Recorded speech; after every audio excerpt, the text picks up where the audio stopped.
So I do want to preface this video by saying that all of this gameplay is from a demo, which I am presuming is a very old version of the game, because this is the same network test that content creators got to play 3 months ago, and there's also no DLC weapons in this demo as well. And they do have basically every single base game weapon in this demo itself, and they all have the older movesets as well. Throughout the course of the past couple of years of Elden Ring, there have been plenty of patches and updates that have improved the movesets to make them a bit faster, specifically with their heavy attacks.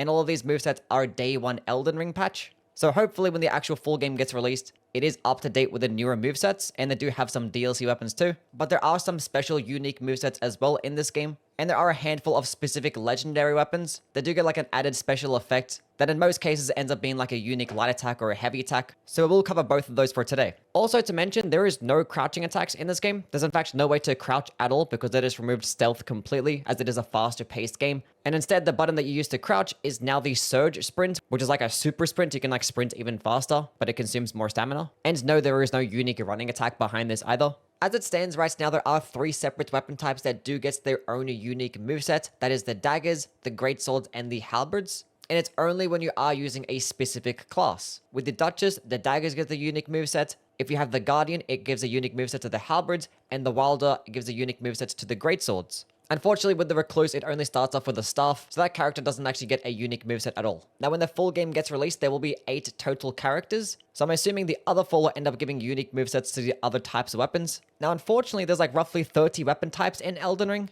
and that's not including the DLC, and we only have 8 characters, so there'll end up being a lot of weapon types that just don't end up getting a unique moveset. Hopefully they end up changing it to where like some of the characters can actually get unique movesets for like multiple types. That would be pretty cool. Now, the purpose of having these unique movesets just tied behind a certain character is to help make the classes as distinctive from one another, because you don't really want a situation where you just start off with the Duchess and you can go ahead and spec into like an Ultra Greatsword type of build, which is why if you actually do go ahead and use like a larger strength weapon with that particular class, you're not going to get as much damage, and the game definitely has you prioritize going with a dagger type of build. So you still have the freedoms, but there definitely is an optimization part of it that makes that specific class really good. Now, to start off with the dagger moveset that the Duchess has, it has a very cool flurry looking attack, a lot faster than the regular dagger moveset is, especially one-handed. The two-handed light attack is a little bit slower, but obviously more damage per hit, and it might honestly not do that much more DPS than the regular dagger moveset does, but it does lunge a lot further. But the rest of the moveset is also just spectacular. The uncharged heavy attacks do hit multiple times, and the follow-up uncharged heavy attack can actually swing 3 times. And actually is a really nice mix-up because the charged heavy attack is a really solid lunging poke. The jumping attacks and the dashing attacks don't really do anything that special, but the running attacks are also really good. The light attack covers a nice distance, and the running heavy attack, both one-handed and two-handed, does this really cool like backflipping animation. So you actually can use it to just get a quick bit of damage in and quickly retreat. Like, this character is extremely nimble, and the dashes do come out really fast. And I think this moveset does complement the character perfectly. Unfortunately, there is no unique power stancing combos. And I would actually like to see this character get like a unique claw moveset or a unique straight sword moveset as well. That'd be pretty nice.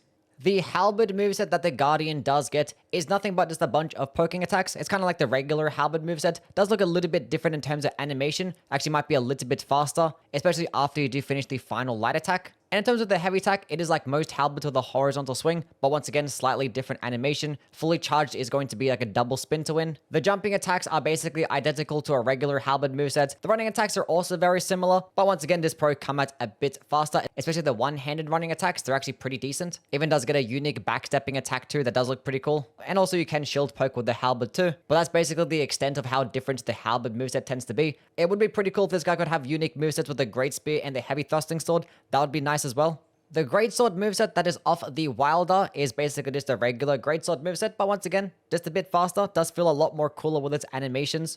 With the one-handed moveset, it is just more of a horizontal swipes, kind of similar to like the regular base moveset. And the two-handed is going to be more vertical, but with like some mix-ups of diagonal swipes. Does get a nice horizontal swipe with a two-handed heavy attack. Does actually get a pretty cool, nice lunging backstepping attack. And both running attacks, one-handed and two-handed, both light and heavy, are also pretty cool looking.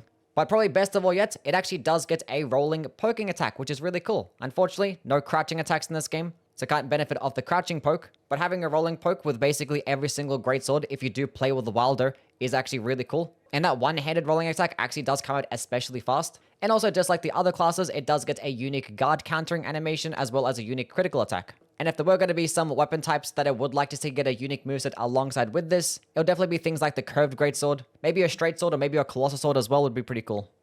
Now, there are some instances to where you actually do get a unique moveset or a unique attack via getting some passive effects. Now, these passive effects are randomized and put onto weapons when you pick them up throughout the world. Most of the time, these passive effects end up being things like boosting charged heavy attack damage, boosting your stance damage, faster stamina recovery speed. But there are some weapons in the game that do have a set passive effect alongside having a randomized one too. And this is specifically for the legendary weapons. I'm just going to go through them one by one. The Sword of Night and Flame comes with the passive effect Power of Night and Flame, and this actually does buff the weapon with either magic damage or fire damage depending on which skill that you actually use, and it does buff it with plus 12 damage for 30 seconds, which just doesn't seem like much, but in this game you're going to have relatively low AR. The Mariah's Executioner Sword and the Eclipse Shuttle both get a very similar skill. Both of these actually do give you a chance to kill an enemy outright, doesn't matter how much health that they have. We don't really have access to these weapons to try them out in the actual game, and we only really have these test dummies where it doesn't really work against, so I'm not sure if it's going to be like a status effect meter like Death Blight, or there is just straight up RNG behind it, and sometimes you can hit a trash mob and they'll just straight up die.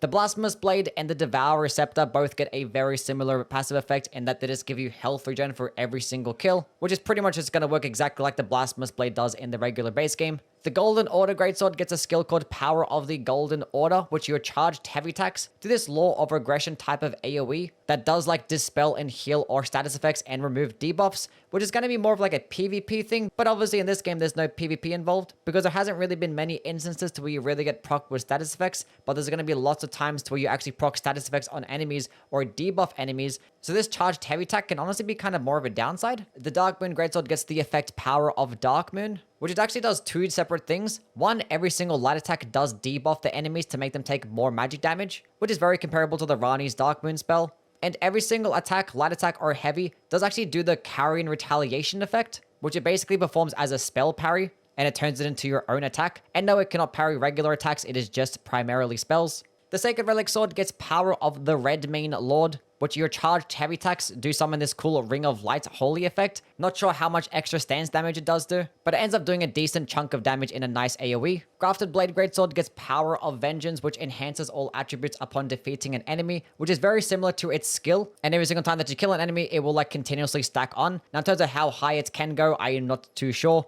And it's kind of hard to tell exactly how much it boosted by as well because there is hidden stats in this game. Things like Vigor, Dexterity, Strength, all these stats are just hidden to us, which hopefully that gets changed. The Rowan's Greatsword gets Power of Destruction, which just causes an AoE attack when you do a charged heavy, which is just like it is in the base game. The Star Scourge Greatsword gets Power of the Star Scourge, which the final light attack in the combo does do this gravitational AoE, which the damage is not going to be anything amazing, but it's just mainly just meant to just suck trash mobs into the same target so you can just continuously stun lock them over and over.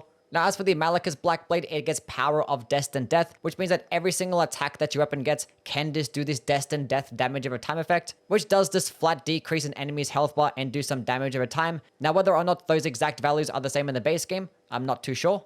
The Dragon King's Cragblade gets Power of the Dragon Lord, which makes your jumping heavy attacks have you turn into a cloud and do this lightning AoE slamming attack, which is basically identical to the skill itself, just in the heavy attack format. No, you're not going to get any iframes, and no, I'm not really sure how much more stance damage it does. The Axe of Godric does get Power of the Golden Lineage, which turns your follow-up heavy attack into an AoE. I wish it was every single heavy attack or every single charged heavy that did result in this AoE shockwave, but yeah, unfortunately, it's just the follow-up heavy attack, which actually does do some decent damage, roughly a couple light attacks worth of damage. But with pre-patch Axe moveset and heavy attack, it is extremely slow. So hopefully when the game gets fully released and it does have the updated moveset, it'll be a lot quicker to actually get to this charged heavy.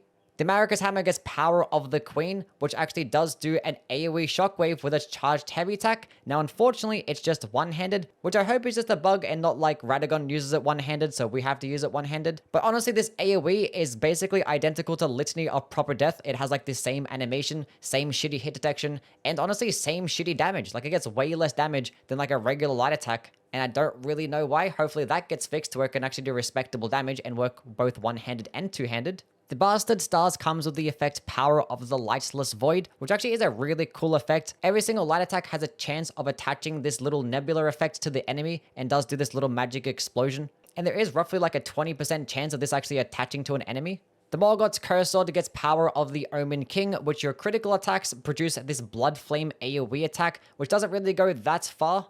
So if you're surrounded by a bunch of enemies, it's probably really not going to be able to hit them that consistently. But in this game, when you actually critical attack an enemy, they're still vulnerable to take more damage. So this can just literally just be more damage on top of your critical attack as it is. The Hand of Millennia gets power of the Undefeated, which is honestly one of the cooler passive effects that I've seen. And a lot of people are going to wish that the Hand of Millennia had this in the base game. And that's power of the Undefeated, which actually does give you a chance to get health back after receiving damage, which is very much like her Greatswords or the rallying system in Bloodborne. Unfortunately, there's no like visual indicator to actually see how much health you can get back, but it actually is a very decent amount. There are times that like I hit an enemy directly after taking damage and get like almost half my health back. Like it really is just that good. The Winged Greathorn gets power of the Ancestral Spirit, which this basically gives your light attacks and heavy attacks a chance to proc a debuff, which the debuff is identical to its skill in Soul Stifler, which is actually a very solid debuff, makes enemies take roughly 20% more damage, and the fact that your light attack can also just do the exact same thing without having to consume FP at random chance is actually pretty decent. The Axe of Godfrey gets power of the First Lord, which this just enhances your charging attack damage.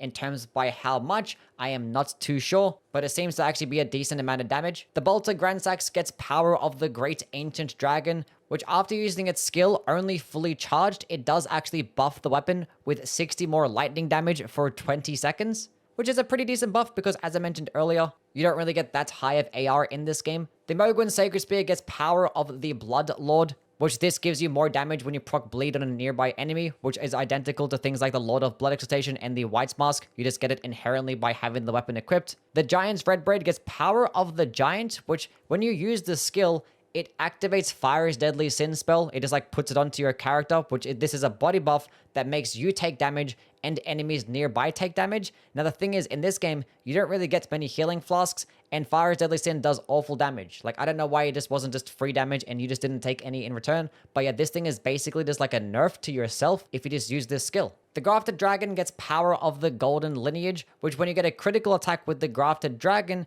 it actually does spew out a bunch of these flames, which is very similar to the actual weapon skill itself, but it just does it via the critical attack, which is pretty cool because like the fist weapon itself can get some nice stance damage. Now, unfortunately, like when you are in this 3-player online session, you're not going to really be doing as much stance damage as you would like in the regular base game. Enemies just have like way more poise. So there's going to be like a lot less chances where you do get like a critical attack off. The Lion's Great Bow gets power of the Star Scourge, which every single attack that you get with the bow does this little gravity AoE shockwave, which yes, not going to do much damage, but it does like suck enemies in towards the actual character that you do hit. But you know, free damage is still free damage, can't really complain with it. And with bows in this game, you just have unlimited ammo, so you can just get a bunch of damage every single time that you use it. Now, unfortunately, the skill does not work alongside this passive effect. That would have been pretty cool to seeing a whole bunch of like these gravity AoEs for every single rain of arrow.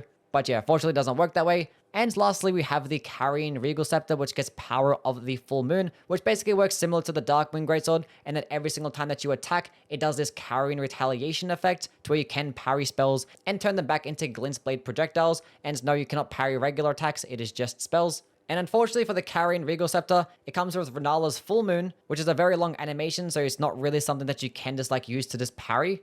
And it does come with Glintstone Arc, which is a lot quicker, but every single successive cast with Glintstone Arc doesn't actually parry. So it's kind of a weird passive effect. Anyway, that is basically everything that I wanted to cover for today. In terms of my overall thoughts on the different movesets and the passive effects, I think they're all really cool. I would definitely like to see these classes gain the ability to get different movesets for multiple different weapon types. Because with how many different types there are, and with how the RNG nature is of the game, there's not going to be many opportunities to where you're going to be using the same weapon type from start to finish. So that's something that I would like to see. And in terms of the passive effects that the legendary weapons have, all really cool. Some of them might need a bit of a buff. If From Software is watching this, one thing that you guys need to keep in mind is that there is no PvP in this game. You guys have no PvP, so therefore there is no need to be super safe when it comes to like just balancing weapons and creating abilities or creating special effects. Just make them be fun, make them be cool. It's a co-op game, you're going to be playing with other players, which typically makes the game pretty easy. These enemies do have a lot of health as well. So to start making some cool abilities and cool passive effects actually be pretty useful. Like, don't try to be too safe when it comes to this game. Now, in terms of my overall thoughts on Nightreign, I'll give a separate updated video after the network test is actually finished, which will be like a few days from now. But definitely do check me out on Twitch, because I actually am live there doing the network test runs every single day. So definitely do pop by. By the time this video is out, there might be a chance that I'm already live or almost about to be live. So if you do want to see the games in action and see how they perform, just give us a follow. Anyway, catch you guys around. Bye.